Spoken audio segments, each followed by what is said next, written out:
जब एक राइटर कलम और डायरी लेकर बैठता है तो ना जाने कितनी आंसुएं बहा करके तब एक कंटेंट तैयार करता है। एक कवि को अपने कविता से प्यार होता है, एक गीतकार को अपने गीत से प्यार होता है। जैसे वो मेरी संतान की तरह है, जैसे मैंने कहानी लिखा वो मेरी संतान है, तो मैं नहीं चाहूँगा कि मेरा संतान जब समाज में जाए, पर्दे पे जाए तो वो गलत मैसेज दे। फिल्म निर्माण में जो कंटेंट है उसका कितना महत्व है? आदमी के व्यक्तित्व पर निर्भर करता है कि वो कैसा मैसेज देगा। अगर कोई पढ़ा लिखा बंदा समाज के प्रति उत्तरदायित्व समझता है तो अच्छा ही कंटेंट देगा। ये फिल्म किस तरह की है, क्या कंटेंट है इसका?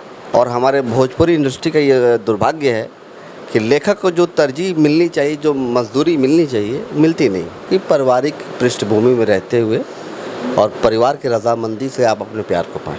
नमस्कार, मैं सम्मी बर्नवाल और आप देख रहे हैं बढ़ता भारत न्यूज़। पूरी फिल्म है लव श्री, उसके सेट पर हूँ और इस फिल्म के जो राइटर हैं वो हैं अविनाश पांडे जी हमारे साथ हैं। इनसे बातें करते हैं। सबसे पहले तो सर आपका स्वागत है हमारे चैनल। आपका भी बहुत बहुत धन्यवाद कि हमारे सेट पे आप आई, अपना कीमती वक्त आपने निकाला। और इस फिल्म का मैं लेखक हूँ, ये मेरा सौभाग्य है। सर ये फिल्म किस तरह की है, क्या कंटेंट है इसका? जैसे कि टाइटल से ही ये तो आभास हो जा रहा है कि लव श्री नाम है, तो प्यार पे ही आधारित है। और प्यार को पाने का तरीका जो हमारे हीरोज़ ने अपनाया है वो गलत है। इस चीज़ के माध्यम से मैं मैसेज देना चाहता हूँ समाज को कि पारिवारिक पृष्ठभूमि में रहते हुए और परिवार की रजामंदी से आप अपने प्यार को पाएं। जब प्यार और परिवार दोनों साथ साथ हो तो अच्छे से आप दोनों को बैलेंस बना करके कंटेंट आपने लिखा है, इसका कंसेप्ट कैसे आया? कंसेप्ट क्या है कि मैं और लोगों की तरह साउथ फिल्मों से कंसेप्ट चुराता नहीं जी। मैं खुद सोचता हूँ। यूँ तो मैं अपना कैरियर एज ए लेखक के तौर पे शुरुआत किया था। 15-20 मूवी लिखने के बाद मुझे एहसास हुआ कि लेखक का जो तरजीह मिलना चाहिए इंडस्ट्री में वो नहीं मिलता। और एक मान सम्मान होता है, क्योंकि जब कोई पेशा अपनाता है तो वहाँ पे आर्थिक दृष्टिकोण रहता है। और हमारे भोजपुरी इंडस्ट्री का ये दुर्भाग्य है कि लेखक को जो तरजीह मिलनी चाहिए, जो मजदूरी मिलनी चाहिए, मिलती नहीं। तो फिर मैं ये पेशा छोड़ दिया। और धन्यवाद है रजनीश मिश्रा जी का, अनंजय रघुराज जी का, निशांत उज्ज्वल जी का, जिन्होंने अपनी फिल्म में मुझे मौका दिया एज ए एक्टर।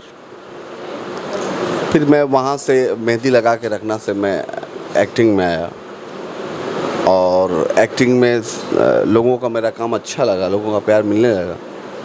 उसके बाद कारवां एज ए एक्टर ही मैं कर रहा था। चूँकि प्रेम जो इस फिल्म का हीरो है वो मेरे बहुत करीब है। और ज्योति तिवारी जी का ये कहना था नहीं आप कहानी लिखी मेरे लिए, तो मैंने लिखा, कोशिश किया एक बार और। इसके गाने भी हमने लिखे हैं और कहानी भी मैंने लिखी है। अच्छा सर, ये फिल्म निर्माण में जो कंटेंट है उसका कितना महत्व है? कंटेंट का बहुत महत्व होता है। जैसे मान लीजिए कि एक बाल्टी पानी हो, उसमें आप अगर 2 बूंद केरोसिन डालती हैं तो पूरा बाल्टी का पानी केरोसिन हो जाएगा। अगर इत्र डालती हैं तो पूरा बाल्टी का पानी इत्र हो जाएगा। तो वो कंटेंट होता है। आप अपने समाज में क्या दिखाना चाहते हैं, क्या मैसेज देना चाहते हैं, और मैसेज हो ये आदमी के व्यक्तित्व पर निर्भर करता है कि वो कैसा मैसेज देगा। अगर कोई पढ़ा लिखा बंदा समाज के प्रति उत्तरदायित्व समझता है तो अच्छा ही कंटेंट देगा। हाँ, ये अलग बात है कि फिल्मों के माध्यम से मनोरंजन भी होता है, तो फिल्म को फिल्म की तरह ही सोचना चाहिए। इसलिए हम लोग एक फिल्म में कॉमेडी भी रखते हैं, रोमांस भी रखते हैं, एक मैसेज भी रखते हैं, फाइट भी रखते हैं। जो पूरी एक मनुष्य की जो जीवन शैली होती है पूरी फिल्म में दिखाई जाती है। तो कंटेंट का बहुत बड़ा महत्व होता है इसमें।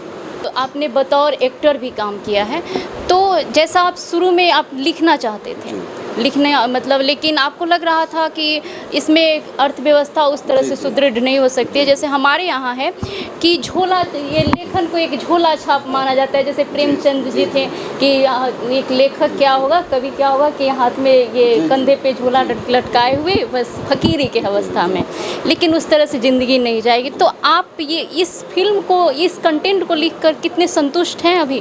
क्या लग रहा है कि आपने मतलब अपने साथ न्याय किया इसको अपनाकर? देखिए, कोई अगर गीतकार है, कवि है या कहानीकार है, इसका मतलब उसके अंदर जो गुण है, गुण को दिखाना चाहता है, समाज को परोसना चाहता है अपने कला को, तो उसको उसके प्यार तो होता है। अपने एक कवि को अपने कविता से प्यार होता है, एक गीतकार को अपने गीत से प्यार होता है। जैसे वो मेरी संतान की तरह है। जैसे मैंने कहानी लिखा, वो मेरी संतान है, तो मैं नहीं चाहूँगा कि मेरा संतान जब समाज में जाए, पर्दे पर जाए, तो वो गलत मैसेज दे।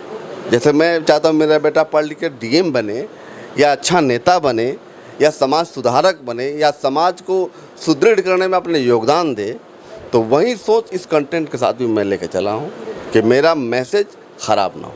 जी सर, मैं आपकी भावनाओं को समझ सकती हूँ, क्योंकि मैं भी एक राइटर हूँ, कवि हूँ, कवित्री। तो मैं इस चीज़ को मानती हूँ कि जब एक राइटर कलम और डायरी लेकर बैठता है तो ना जाने कितनी आंसुएं बहा करके तब एक कंटेंट तैयार करता है, एक कविताएं तैयार करता है।